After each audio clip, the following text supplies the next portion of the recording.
Welcome to This Daring Adventure podcast, where we work on bridging the gap between where we are and where we want to be in order to live a bigger and bolder life. In this podcast, we will provide inspiration, tips, and skills you need to make your life the adventure you want it to be. Here's your host, mindset mentor, and life coach, Trista Guertin.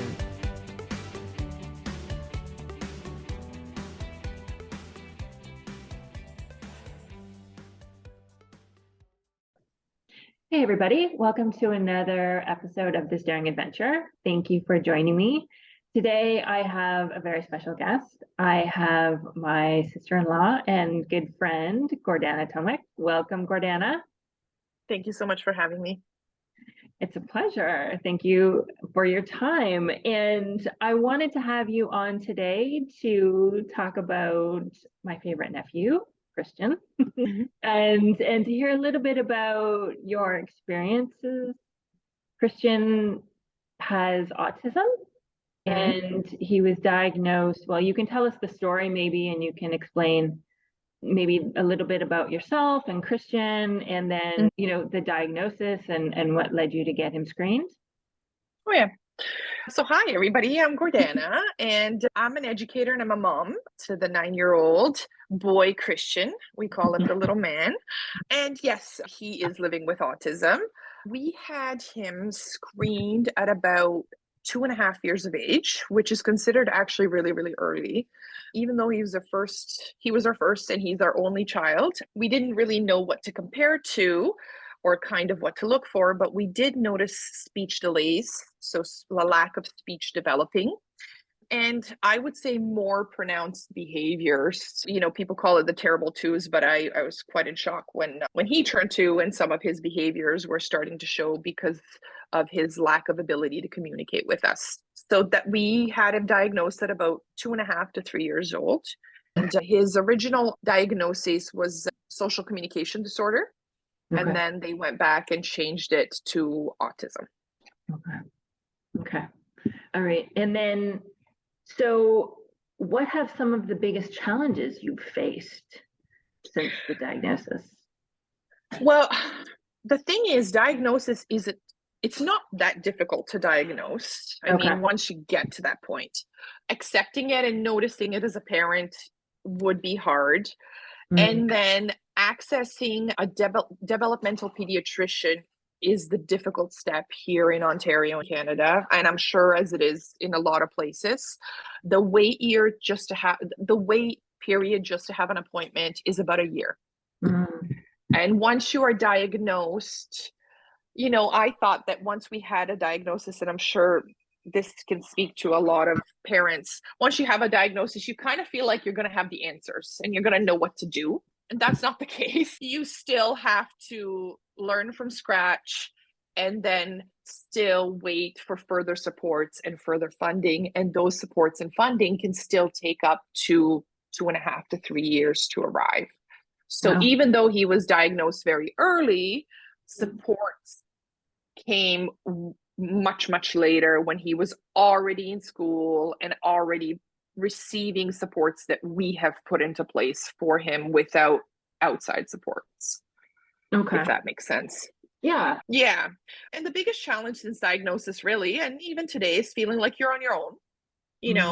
Even when you do receive supports, you have to learn very quickly to be the advocate, to be the lead, even though you're not an expert and you don't know it all, and to just educate yourself, to seek information, to seek supports, to seek a community where you're going to, have other parents who support you. I remember when he was first diagnosed, I would spend days researching, emailing different organizations, filling out applications, sending them in, following up. I called it like professional and bothering of people. I threw myself into it and I figured it out by researching and supporting, because I figured that was the only way to help.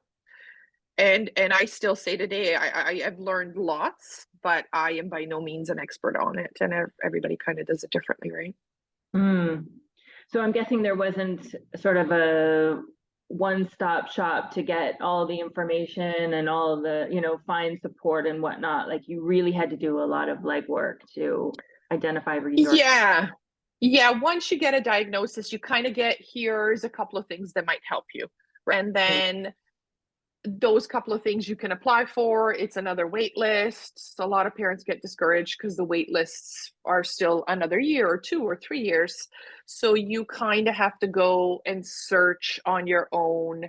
Okay, my child needs speech support, or my child needs an iPad. What do I do there? Or my child needs to learn text to speech programming because they're not verbal. What do I do there?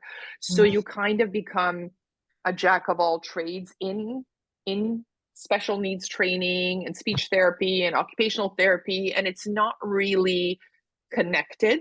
Years later, they're now here in Ontario, they are trying to make it more accessible and connected. So once you do receive some funding and supports, you have someone that you can rely on that can direct you to different places. But you are still, they're directing you to different organizations where you're dealing with new applications and other people that you have to go through to kind of access other services. So it's that's what makes it so difficult, because it's not a one-stop shop, and it's very different for each child, the supports that are needed. So yeah, because it's so unique to each child, supports have to be spread out and different, but then finding them and figuring them out and accessing them can be very, very time consuming and hard to find. Okay. Yeah. And what about support for the parents? Yeah.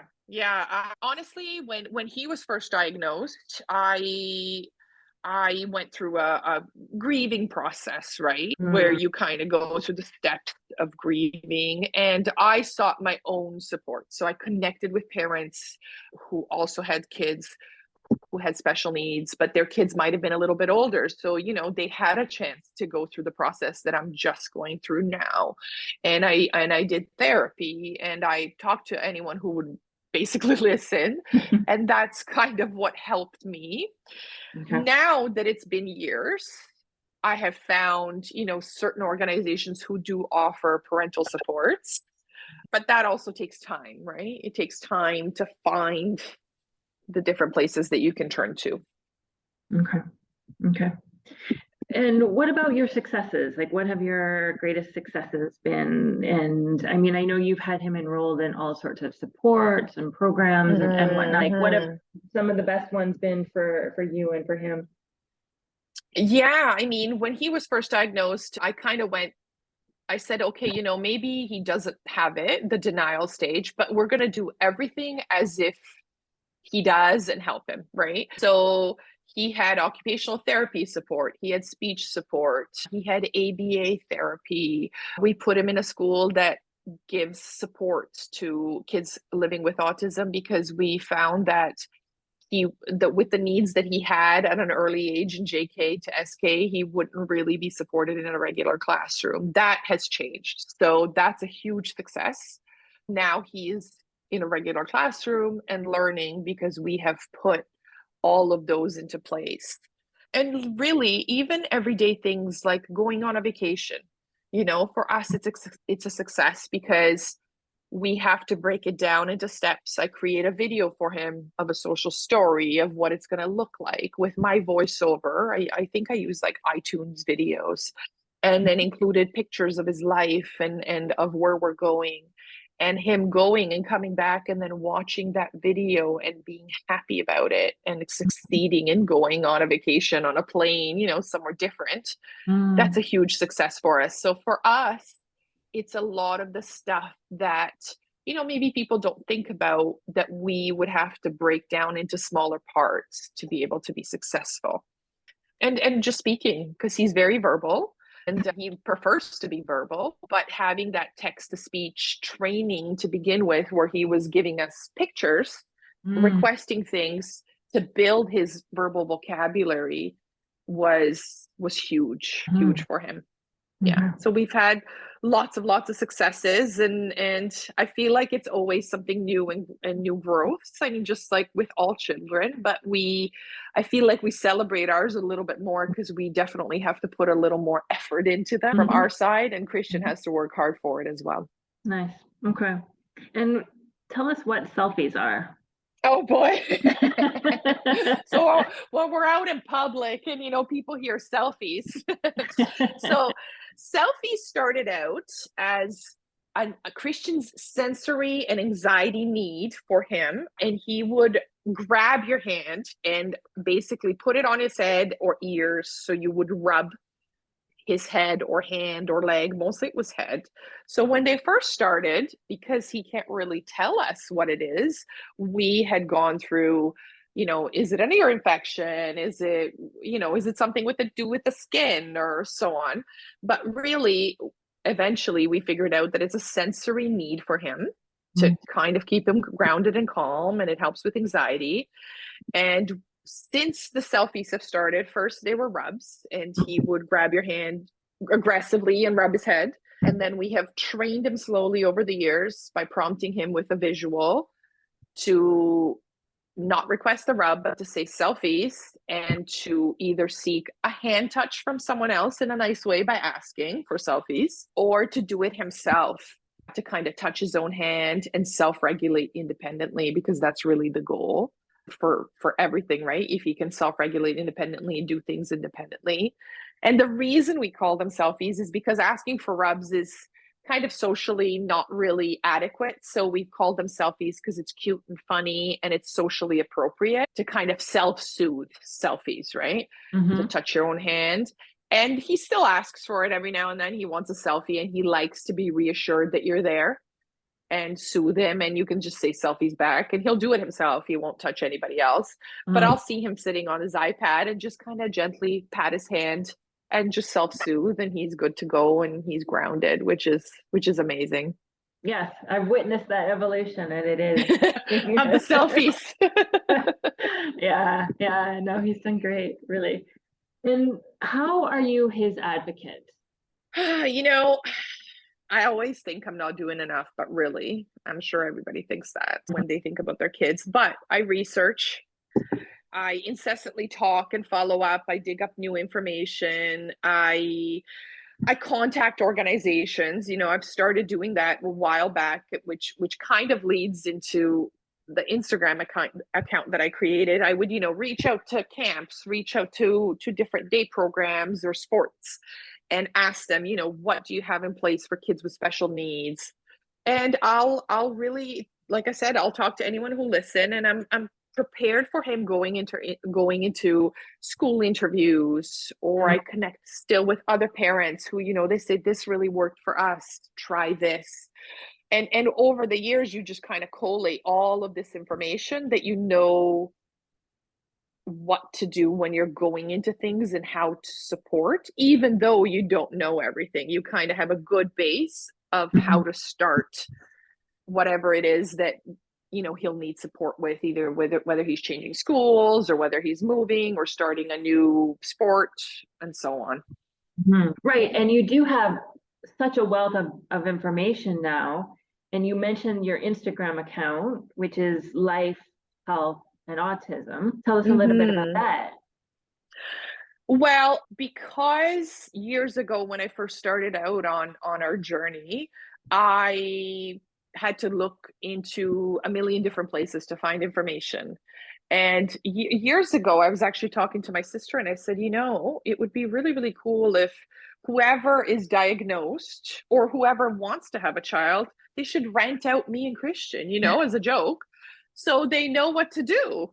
And then from a joke, we've kind of evolved, we should have a page where we share information that we know in one place, parents, for resources, for different government funding, for applications, for strategies, for, things that kids are usually very frequently diagnosed with, in addition to autism, where a parent can easily and freely access this information and will kind of get the support that they need without going to many, many different places to find it.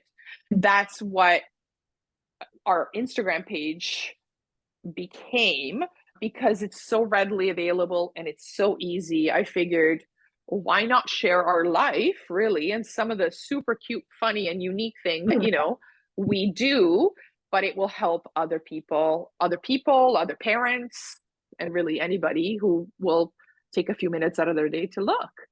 And with our page, our goal is, well, like a long-term goal for us would be to create workshops to work with businesses in training employees or in training, service providers, airlines, sports camps, really restaurants, any place really, in how to create better environments for different clientele, right? For people who might need more inclusion, for more neurodiverse clients. And also, once those places start thinking about those types of things, to create employment opportunities for neurodiverse kids. Nice. Right? Yeah, that's fantastic. Yeah, great ideas. And you could also do your own podcast. How fantastic would that be? I know. I've been thinking about it. I take my time starting. Yeah. So we'll see. I think you'd have a lot of material and a lot of great things to share with everybody. So put it on your list. Will do. All right. So tell me, what's the best part of being his mom? Seeing him work, so he's a worker. He works very hard. Seeing him work so hard and succeed, seeing how he grows, and as he grows, it's almost like we are seeing more and more of his personality come through, because now we're able to kind of peel off the layers of, now he can communicate and he can share things with us, and he can share that personality and his intellect. And I feel like I'm always discovering things about him and the world that he kind of has started to build outside of just his parents.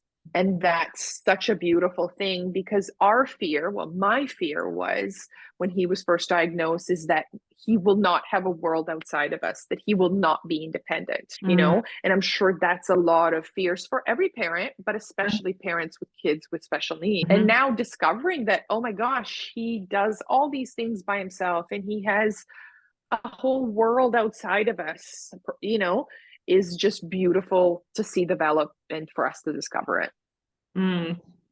That's lovely. Yeah, very nice. And then what have you learned about yourself? That I'm much stronger than I ever thought I was, even when I don't feel strong on, most of the days. Because had someone told me, you are going to be able to do this, and you're actually going to do well, and your child will succeed, I wouldn't have believed it. And to do something that's undoable teaches you your strength. And not only can we do it, but, we can still be our best selves, and we can have fun while doing it. Because that's your worry, right? Like I said before, once you get that diagnosis, your worry is that, that life will not be beautiful or fun or enjoyable.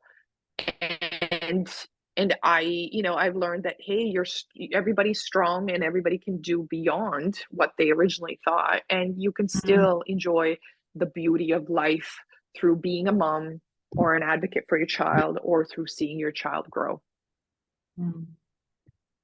Yes. And I have to say, you are definitely one of the strongest women I know, and you've done a beautiful job. Thank you so much. All right. So do you have any advice for moms, maybe with children that have just been diagnosed, or maybe have questions? I would say allow yourself to grieve, because all emotions that you experience, even some of the negative ones, are necessary and completely fine to experience, and not to feel guilt over them, and process all of it. But then help your child in the best way that you can, even though you feel like you're not the expert, you actually are, and you're the best person to help your child. And do it your own way. No parent has the answer. And always, it's scary to reach out for help and support, but do it anyway, even if it scares you. Yeah, no, that's great advice. I would have said the exact same thing, actually, as a coach. So yeah. On my list again. Yeah. So your Instagram account, if people want to find you, is life_health and autism, and I will put that in the show notes. And Thank you. anything else you want to add in the show notes, if you have any resources or anything else you want to share, we'll make sure that those are included as well. So, you know, people can find that if it's helpful. Okay, well, Wonderful. Thank you so much. thank you so much for your time and for sharing your story and Cristian's story with us. Anytime. Thank you for having me. Thanks everybody for tuning in. If you have any questions, anything for me, if you're interested in trying coaching for yourself, all the links will be in the show notes. If you're feeling like you're meant for more, it's because you are. I'll talk to you next week. Take care. Bye-bye. Thank you for listening to This Daring Adventure podcast with your host, Trista Guertin. We hope you enjoyed the tips and conversations on how to get excited about life again. As always, you can head to tristaguertin.com for additional resources and to book a one-on-one coaching session. You can also follow Trista on Instagram at Trista V. Guertin. Don't forget to subscribe, rate, and review us on Apple Podcasts. Thanks again for tuning in, and we'll see you next time.